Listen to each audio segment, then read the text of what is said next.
अतुलितबलधामं हेमशैलावदेहं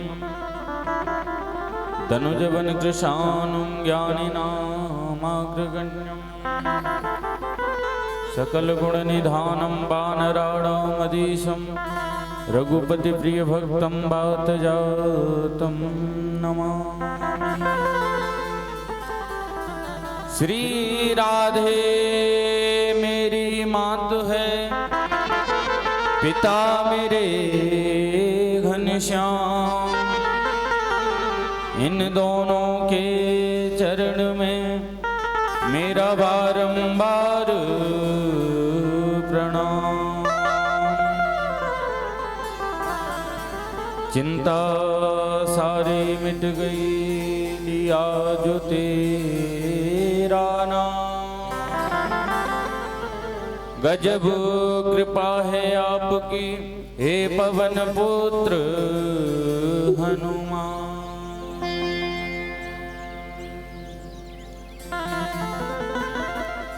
श्री राधे मेरी स्वामी, मैं राधे जो को दास, जन्म जन्म मोहे दीजियो श्री वृंदावन को वास। बोली भक्त वत्सल भगवान की जय। श्रीमद्भागवत महापुराण की जय। अनंत बलवंत संत श्री हनुमंतलाल जी महाराज की जय। श्री सीता रामचंद्र भगवान की जय। परम पूज्य व्यास जी महाराज की जय। श्री सुखदेव जी महाराज की जय। श्री परीक्षित जी महाराज की जय। संत समाज की जय। श्री श्री 1008 श्री विश्राम दास जी महाराज की जय। श्री परीक्षित जी महाराज की जय। जय जय श्री राधे।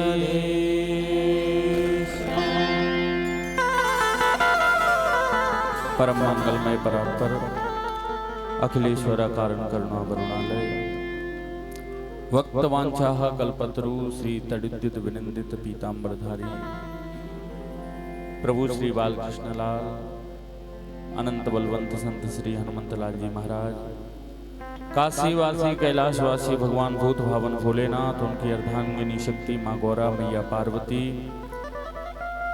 भगवान राधा माधव का वांग्मय प्रति स्वरूप श्रीमद्भागवत महापुराण कथा महोत्सव का आज प्रथम दिवस अपने सुंदरतम ढंग से शुभारंभ हुआ।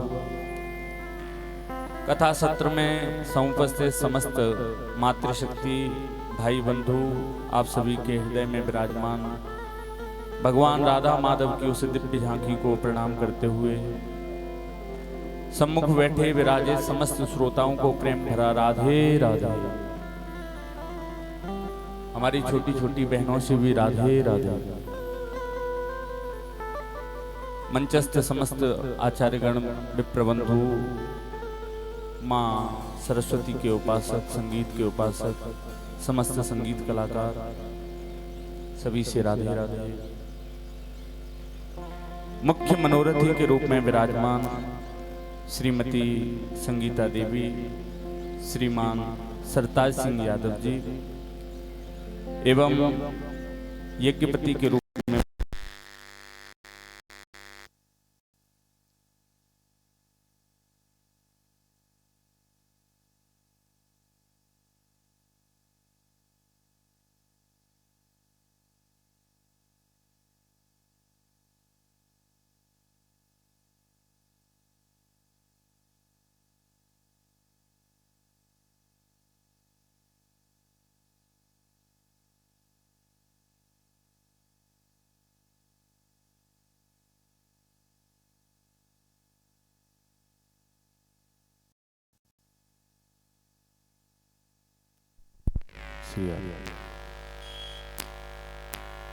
बोलिए भक्तवत्सल भगवान की जय। यज्ञपति के रूप में विराजमान श्रीमती विद्याबेन जी, श्रीमान मूलचंद प्रजापति जी, आप सभी से भी राधे राधे। आज कथा का प्रथम दिवस है। कथाएं की व्यवस्थाएं इतनी विशेष होती हैं, अनेक दिन बीत जाते तब भी जाकर के मैंने इससे पूर्व भी कई सारी कथाएं की हैं और अपने उपस्थिति में अनेक कथाओं का आश्रय भी मैंने प्राप्त किया है। ठाकुर जी की कथा का महोत्सव का आनंद तो महाराज 1-2 दिन निकलने के बाद ही आता है। पहले दिन तो इतनी अधिक से अधिक व्यवस्थाएं होती हैं महाराज, कभी ये लेकर के आना है तो कभी इसको बुलाना है तो कभी ये व्यवस्था करनी है, आदि अनेक कार्य रहते हैं। लेकिन फिर भी हनुमान जी महाराज की ऐसी कृपा, अद्भुत कृपा कि यहाँ बियावान जंगल महाराज दूर दूर तक कुछ भी ना दिखाई दे, ऐसी जगह पर भी इतना सुंदर भागवत कथा का मेला महोत्सव शुभारंभ कर दिया। आज सभी सुबह से ही लगे हुए हैं किसी न किसी कार्य में। माताएं भी बता रहे थे कि 10 बजे से कथा की कलश यात्रा के लिए यहाँ पर विराजमान, तो सभी लोग भूखे भी होंगे, परेशान भी होंगे, थके भी होंगे। इस बात को ध्यान रखते हुए आगे सर्वप्रथम ठाकुर जी के नाम का आश्रय लेंगे। इसके पश्चात भागवत जी के महात्म्य को, श्लोक को प्रणाम करते हुए एक छोटा सा चरित्र भगवान बांके बिहारी के चरणों का आप सभी के समस्त प्रस्तुत करेंगे। तत्पश्चात आप सभी आज की कथा के विश्राम की ओर चलेंगे। आइए पहले अपने मन और वाणी को भगवान के नाम की ओर ले चलेंगे,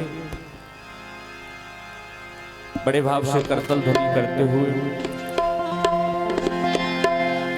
हमारो धन राधा श्री राधा श्री राधा, हमारो धन राधा श्री राधा श्री राधा, हमारो धन राधा श्री राधा श्री राधा, हमारो धन राधा श्री राधा श्री राधा, हमारो धन राधा राधा राधा राधा राधा, हमारो धन राधा राधा राधा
बोलिए भक्त वत्सल भगवान की जय। सच्चिदानंद रूपा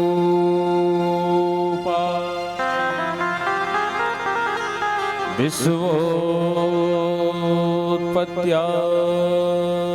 हेतवे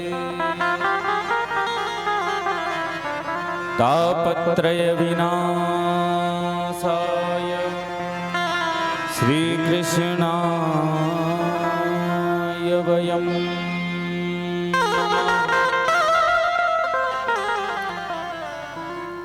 सर्वप्रथम भागवत जी को प्रणाम करते हुए भागवत जी के महात्म्य में प्रवेश करेंगे। महात्म्य का मतलब होता है महत्व। जब भी हम किसी तीर्थ यात्रा में जाते हैं तो सर्वप्रथम हम लोगों से जानकारी लेते हैं या फिर लोग हमें जानकारी देते हैं। मान लो हमें श्रीधाम वृंदावन जाना है तो वृंदावन के बारे में सबसे पहले आपको सूचना मिलेगी, तभी तो वृंदावन से प्रेम होगा। आपको बनारस जाना है, काशी जाना है, जब तक भोले बाबा की नगरी का व्याख्यान आपके कानों में नहीं पड़ जाएगा तब तक आपकी बनारस जाने की इच्छा कैसे होगी? नहीं हो सकती। गंगा मैया के दर्शन करने हो, गंगा मैया के पर्व के स्नान करने हो, तो जब तक किसी विद्वान के मुख से, संत के मुख से या फिर किसी महापुरुष के मुख से आपको सुनने को प्राप्त नहीं होगा कि महाराज मौनी अमावस्या का स्नान बड़ा ही महत्वदायी है। आपको पता चला, सूचना मिली लोगों से, तभी तो आप दौड़े दौड़े गंगा मैया की शरण में जाते हैं, क्योंकि आपको पता है कि गंगा मैया में स्नान करने से हमारे शरीर के समस्त पाप धुल जाते हैं। अच्छा, गंगा मैया में एक बार स्नान करोगे तो आपको जो स्नान का फल है वो प्राप्त होगा। 2 बार करोगे तो 2 बार स्नान करने का फल प्राप्त होगा।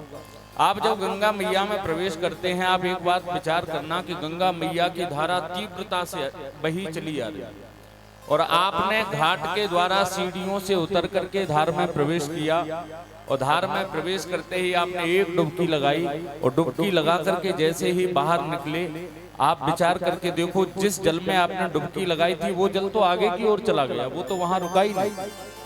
अब आपके मन में आया कि मैं एक डुबकी और लगा लूं, तो जैसे ही दूसरी डुबकी लगाने के लिए आप चले तो वहां पर गंगा जी की नई जलधारा आ गई। तो आपको कितनी बार गंगा स्नान का फल प्राप्त हुआ? आपने 2 बार डुबकी लगाई तो 2 बार फल प्राप्त हुआ, 10 बार डुबकी लगाई तो 10 बार प्राप्त हुआ और 108 बार डुबकी लगाई तो 108 बार फल प्राप्त हुआ। अच्छा, गंगा मैया में आपको स्नान करना हो तो गंगा मैया तक जाना पड़ता। आप बनारस जाओ, बिठूर आदि जहां भी गंगा मैया का स्नान, लेकिन भागवत रूपी गंगा इतनी प्रभावशाली है। अच्छा, गंगा में स्नान करने से आपका शरीर तन शुद्ध हो सकता है, लेकिन मन शुद्ध होगा जब आप श्रीमद् भागवत रूपी गंगा आश्रय ले लेंगे तो आपका मन भी आनंद वर्धित हो जाएगा।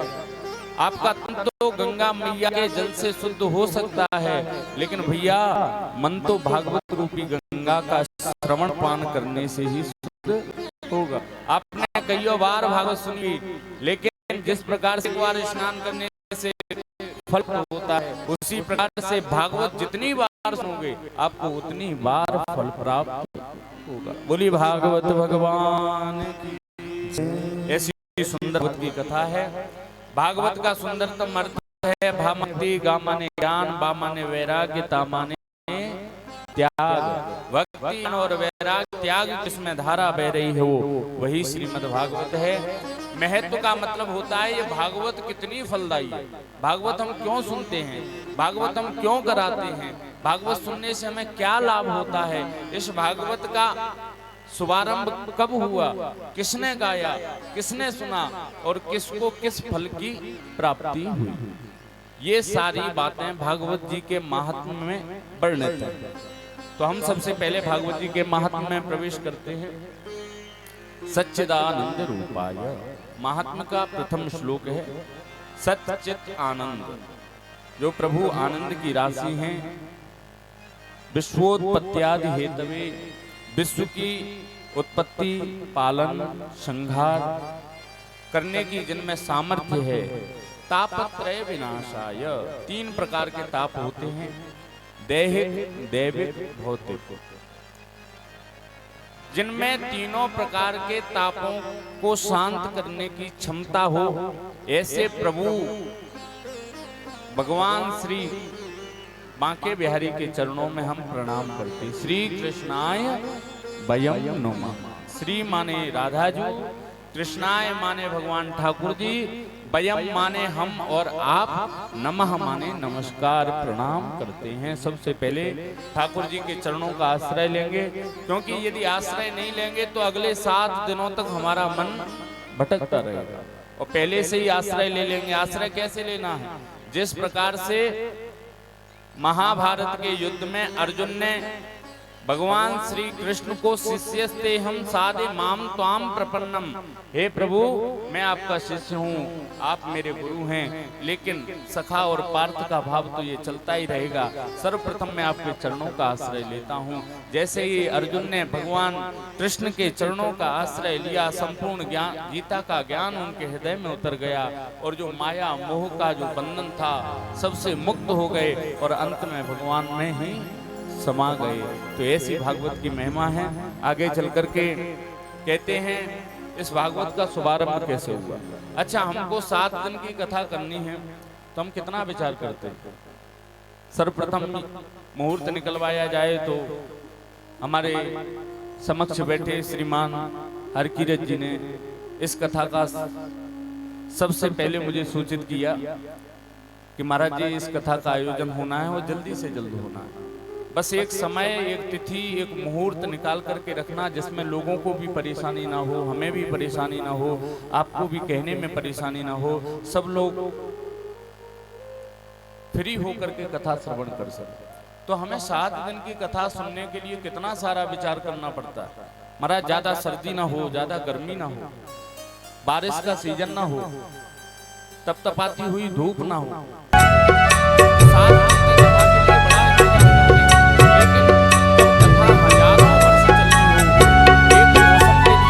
परेशान होते हैं, लेकिन जिसमें सर्दी गर्मी बारिश आदि आदि सारे मौसम आते हों, ऐसे हजारों वर्ष तक यदि कथा करनी हो तो इसके लिए सुंदरतम स्थान कौन सा होना चाहिए, ऐसा एक बार संतों के मन में विचार आ गया। तो सारे संत ब्रह्मा जी के पास में गए, ब्रह्मा जी से आग्रह कहा, महाराज आप कोई ऐसा स्थान बताओ जहां पर हम बैठ करके 18 पुराणों का वाचन कर सकें और वर्षों तक कथा का सत्संग चल सके, ऐसा कोई पवित्र और शुद्ध स्थान हमें बताने की कृपा करें।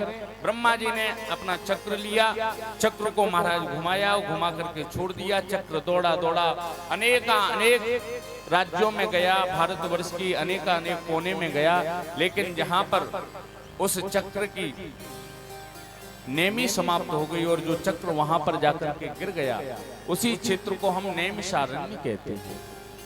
जहां पर सीतापुर में ये स्थान है नैमिषारण्य, आप लोग नीमसार कहते हैं, नीमसार जाते परिक्रमा लगाने के लिए। तो वहां पर इस चक्र की नेमी समाप्ति हो गई, अरण्य नैमिषारण्य, नेमी समाप्त हुई, आरण्य माने की जंगल, अरण्य माने होता है जंगल, अरण्य में इसकी नेमी समाप्त हुई, इसलिए उस तीर्थ का नाम नैमिषारण्य पड़ गया।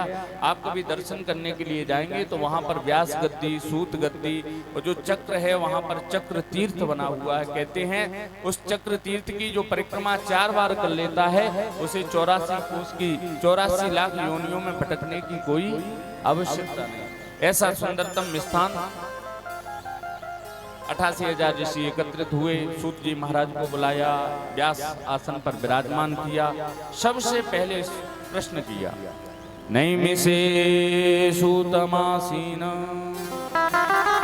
मविवाद्य महामतिम कथामृतरसस्वाद कुशलः शौनको ब्रवीत् अज्ञानध्वान्त विध्वंस कोटि सूर्य समः प्रभा निर्विघ्नं गुरु मे देव मम कर्णयनम्।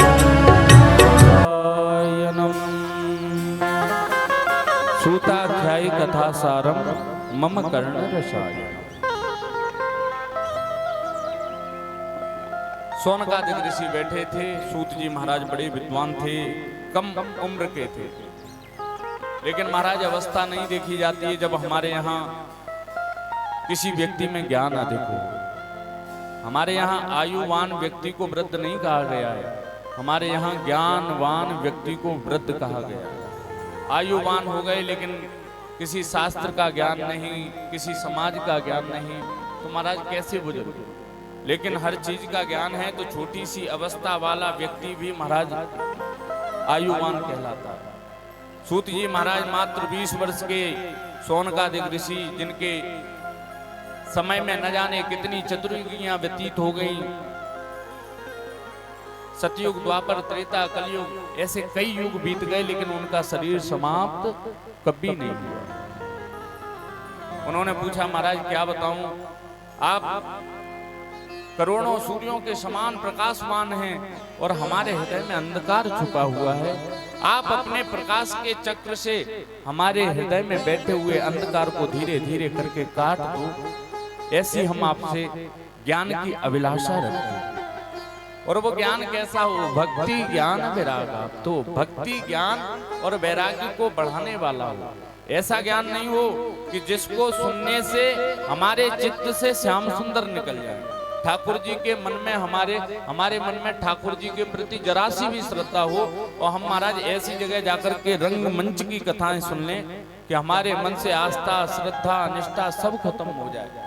तो सोनकादिक ऋषियों ने कहा, महाराज मुझे ऐसी कथा नहीं सुननी है जिसको सुनने से निष्ठा खत्म हो जाए। हमें ऐसी कथा सुनाओ जिस कथा को सुनने से भक्ति बढ़े, ज्ञान बढ़े, वैराग्य बढ़े। ऐसी कथा सुनाओ। और कहा, चिंता मणिर लोक सुखम सुरद्रु सुखन संपदाम प्रयच्छति गुरुप्रीतो वैकुंठम योगी दुर्लभम। भगवान चिंतामणि स्वर्ग का सुख दे सकती है, संसार का सुख दे सकती है, लेकिन प्रयच्छति गुरुप्रीतो, यदि गुरु में सच्ची निष्ठा हो और गुरु यदि कृपा कर दे तो संसार में ऐसी कोई भी वस्तु नहीं है जो प्राप्त ना हो सके। और संसार के साथ साथ परमात्मा के दर्शन भी प्राप्त हो जाते, इस भवाटवी का चक्कर भी छूट जाता है। गुरु का अर्थ ही होता है गु माने अंधकार, रू माने प्रकाश। जो अंधकार से प्रकाश की ओर ले जाए उसे हम गुरु कहते हैं। महाराज तो आप हमारे गुरु हैं और हमारे मन में उठ रहे सवालों का समाधान कीजिए।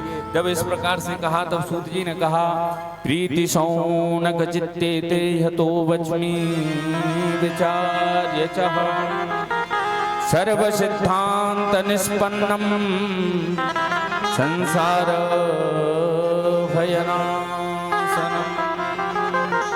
सूत जी महाराज ने कहा कि धन्य हो सोनक जी जो तुम्हारी निष्ठा प्रीति शौनक चित्ते थे, तुम्हारी प्रीति ठाकुर जी की कथा में इतनी परिपूर्ण है, मुझे प्रसन्नता हुई।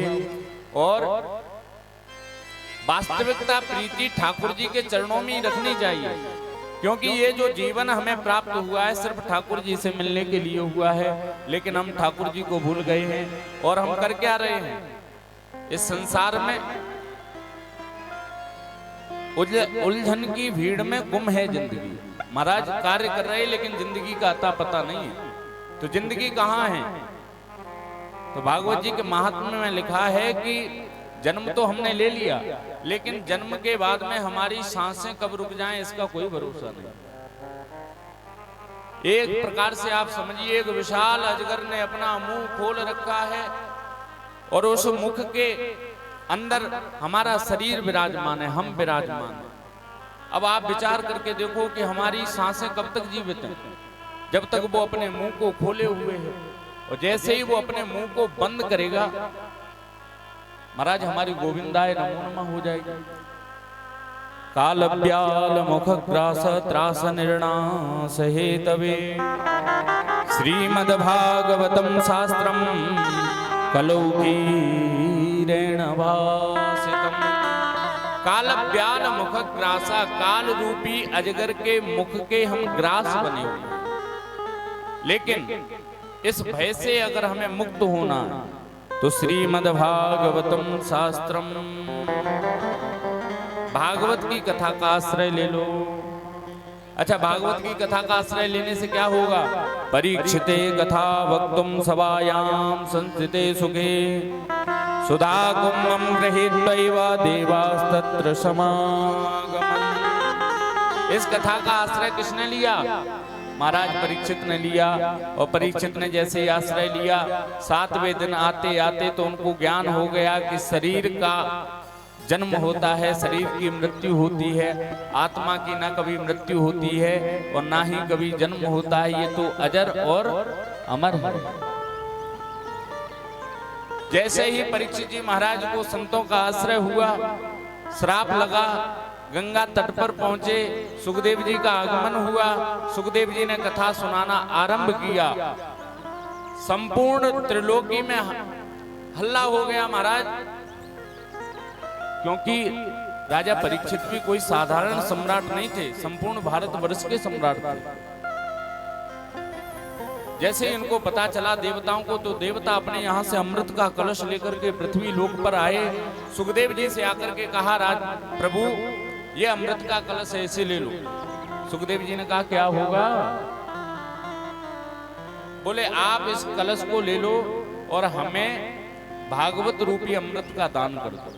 ये अमृत कोई साधारण अमृत नहीं है।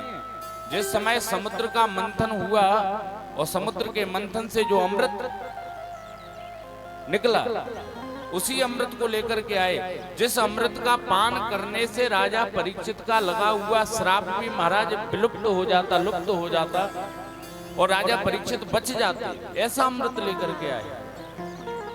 सुखदेव जी ने पूछा इस अमृत के पान करने से क्या होगा? देवताओं ने कहा महाराज जब तक अमृत का प्रभाव होगा तब तक अमृत तो प्राप्त होगा, लेकिन अमृत का प्रभाव समाप्त होते ही फिर 84 का चक्कर काटना शुरू हो जाएगा। एवं विनिमये जाते सुधाराज्ञा प्रपीयताम् प्रपश्यामो वयं सर्वे श्रीमद्भागवतामृतम्। एवं विनिमये जाते, महाराज विनिमय कर लो। विनिमय कैसा? क्या आपको संस्कृत आती है, मुझे साहित्य आता है, आपको व्याकरण आती है, मुझे साहित्य आता है। आपने कहा महाराज हम आपको व्याकरण पढ़ा देंगे, आप मुझे साहित्य पढ़ा दो, तो ठीक है। अथवा विद्या विद्या, विद्या से आदान प्रदान कर लिया, ना तुमने पैसे देने हैं ना हमने पैसे देने हैं। अच्छा, मान लो हमें किसी से कुछ लेना हो तो लेने के 2-3 ही कारण होते, या तो किसी को इतना धन दे दो कि वो हमें ज्ञान दे दे, या फिर किसी की इतनी सेवा कर दो कि वो हमें ज्ञान दे दे, या फिर तुम इतने विद्वान हो कि तुम उसे ज्ञान दे दो, वो तुम्हें ज्ञान दे दे। आदान प्रदान का यही तो मतलब होता है। सुखदेव जी महाराज ने कहा क्व स्वदा क्व कथा लोके क्व कांच क्व मणिर महान ब्रह्मरातो विचार्यैवं तदा देवांचः सह। अरे देवताओं, क्व स्वधा क्व कथा लोके, कहाँ पर ये स्वर्ग का अमृत और कहाँ पर श्रीमद् भागवत महापुराण, इन दोनों की तुलना आपस में कैसे हो सकती है? क्यों? क्योंकि अमृत का पान करने के बाद, अमृत का प्रभाव समाप्त होने के बाद आपको इस संसार में, इस भवाटवी में गिरना पड़ेगा, लेकिन भागवत कथा रूपी अमृत का पान करने के बाद जीव सदा सदा के लिए भगवान में विलीन हो जाता है। तो महाराज तुलना कैसे हो सकती है? तब देवताओं को अभक्त समझा और कह दिया देवताओं तुम कथा सुनने के लायक ही नहीं हो। क्यों? क्योंकि तुम्हारे अंदर स्वार्थ छिपा हुआ है और जहां भी तुम अपना स्वार्थ देखते हो दौड़े दौड़े चले आते हो। इसलिए इस भागवत रूपी गंगा का रसपान करने के लायक नहीं हो। अभक्तांस्तांश्च विज्ञाय न ददौ स कथामृतम् श्रीमद्भागवती वार्ता सुराणामपि दुर्लभा। अभक्तांस्तांश्च विज्ञाय, अभक्त समझा और वापस कर दिया। देवता तो महाराज बुरा मान गए। देवताओं ने कहा ऐसा क्या है श्रीमद् भागवत में कि जिसको सुनने के लिए हम स्वर्ग से गए और सुखदेव जी महाराज ने वापस कर दिया। हम देव होकर के इस कथा को नहीं सुन सकते। दौड़े दौड़े ब्रह्मा जी के पास में गए। ब्रह्मा जी से जाकर के कहा कि भगवान अन्याय हुआ है, राजा परीक्षित को कथा सुनाई जा रही थी लेकिन मुझे कथा का दान नहीं दिया गया। जैसे ही सुना ब्रह्मा जी ने तराजू मंगाया और तराजू के 2 पलड़े होते हैं। एक पलड़े में महाराज दुनिया के समस्त धर्म को रखा और दूसरे पलड़े में श्रीमद् भागवत को रखा। और जैसे ही श्रीमद् भागवत को रखा, आप विचार करके देखो महाराज, जिसमें वजन ज्यादा होगा वो ही तो नीचे जाएगा। दुनिया के सारे धर्म ग्रंथ ऊपर की ओर चले गए लेकिन भागवत रूपी जो ग्रंथ रखा था वो पलड़ा नीचे की ओर चला गया। जैसे ही नीचे गया ब्रह्मा जी ने सारे देवताओं को सतर्क किया, रे देवताओं तुम इस भागवत को कोई पोथी मत समझो, किताब मत समझो, कॉपी मत समझो। तो कौन है? श्रीमद्भागवताख्योऽयं प्रत्यक्ष कृष्ण एव हि। भागवत कोई पोथी नहीं है, ये साक्षात भगवान ठाकुर जी बांके बिहारी श्री कृष्ण जी महाराज का बांगमय प्रति स्वरूप है। इसको सुनने से भगवान श्री हरि चित्त में चिपक जाते हैं। कहां? आंखों में चिपक जाते हैं। इस प्रकार से भगवान श्री सुखदेव जी महाराज ने देवताओं को अभक्त समझा और यहां से फिर चले गए। वैसे तो मैं कथा को विश्राम आगे भी वाचन करने का प्रयास कर सकता हूं, लेकिन मेरा मन कहता है कि आज यहीं पर फिर आप लोग जैसा कहें, आज यहीं पर विराम कर देते हैं और कल से ठीक 12 बजे आप सभी लोग आने का प्रयास करना। 12:30 बजे तक आ जाना, लेकिन समय का थोड़ा सा ध्यान रखना। मैंने बताया ना कि भागवत की कथा जितना सुनोगे फल आपको उतना ही मिलेगा। तो आप लोग निष्ठावान होकर के, हनुमान जी के सेवक होकर के हमारे लिए मत आना कि पंडित जी को दिखाने के लिए जाना। भैया हमारे पास में 4 लोग आ जाएंगे, हम 4 को सुनाएंगे। हमें तो यजमान जी दक्षिणा दे ही रहे, और 40 लोग आ जाएंगे तो 40 लोगों को सुनाएंगे। तो हमारे लिए एक भी मत आना। अगर आपको भागवत सुनने के लिए आना है तो या तो भागवत जी के लिए आना या फिर हनुमान जी महाराज के लिए आना। और जब ऐसा विचार करके चलोगे कि हमें वहां पर हनुमान जी देखेंगे, हमें वहां पर बांके बिहारी लाल देखेंगे, जब ऐसा मन चित्त बना करके घर से निकलोगे, आप वास्तव में समझना कि आपका जीवन धन्य हो गया। और आप अपने मन से भागवत सुनने के लिए नहीं आ रहे हो, आपको ठाकुर जी ने बुलाया है, आप ऐसा मान लेना। तो इसलिए कल से जब आए तो ठाकुर जी को हृदय में बिठार करके ठीक 12:30 बजे आप पधारें। और जितने आनंद से आप सुनने के लिए आएंगे उससे अधिक आनंद से हम भागवत की चर्चा आप सभी को श्रवण कराएंगे। इसी के साथ में एक सुंदर सा भजन हम सभी संगीत बंधुओं के माध्यम से श्रवण करेंगे। तत्पश्चात अपने अपने स्थान पर खड़े होकर के आनंद के साथ 7 सुरों की पोरी फिर से आनंद के साथ में झूम रही थी। मैं चाहूंगा कि सभी लोग आनंद के साथ में आगे आकर के भजन के माध्यम से झूमते हुए आरती की ओर चलेंगे। बोलिए भक्त वत्सल भगवान की जय। बिन पिए नशा बिहारी हे कृष्ण गोविंद माधव मुरारी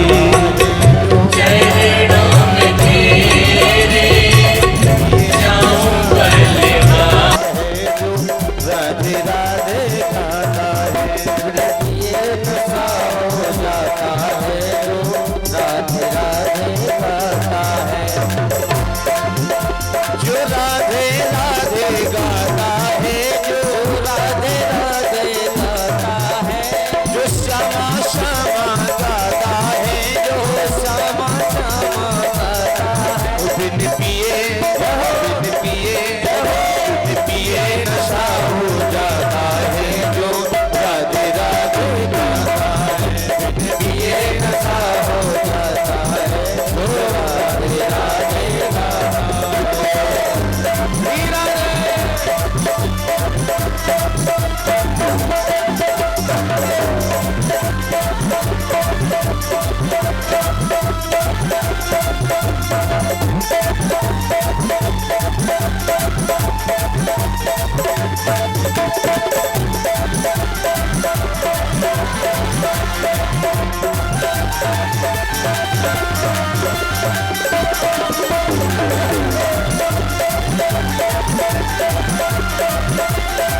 माधव मुरारी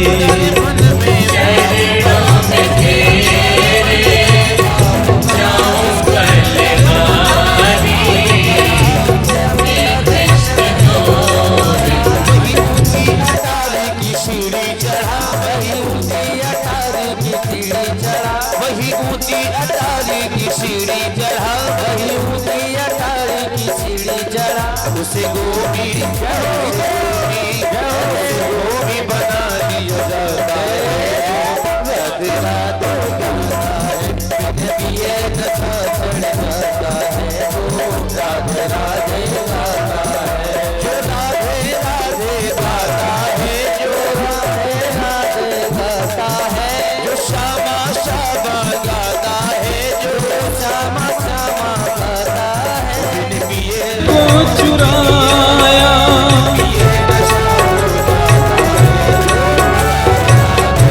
सूरत तुम्हारी ने चित को चुराया।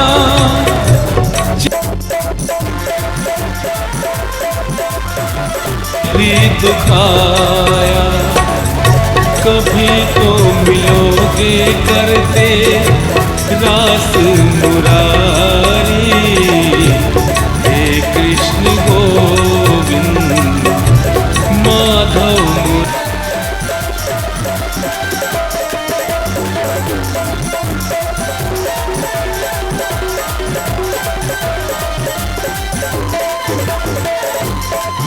जो रस न मिले मैं खाने में, जो रस न मिले मैं खाने में, रस न मिले मैं खाने माधव मुरारी।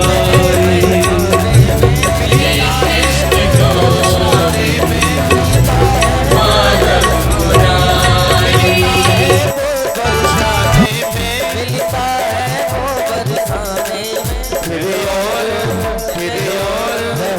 और कहीं नहीं जाता है। और कहीं नहीं जाता है, जो राधे राधे गाता है, जो राधे राधे गाता है, जो राधे राधे गाता है, जो श्यामा श्यामा गाता है, जो श्यामा श्यामा।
हम लोग आगे आगे आते हैं आपकी जब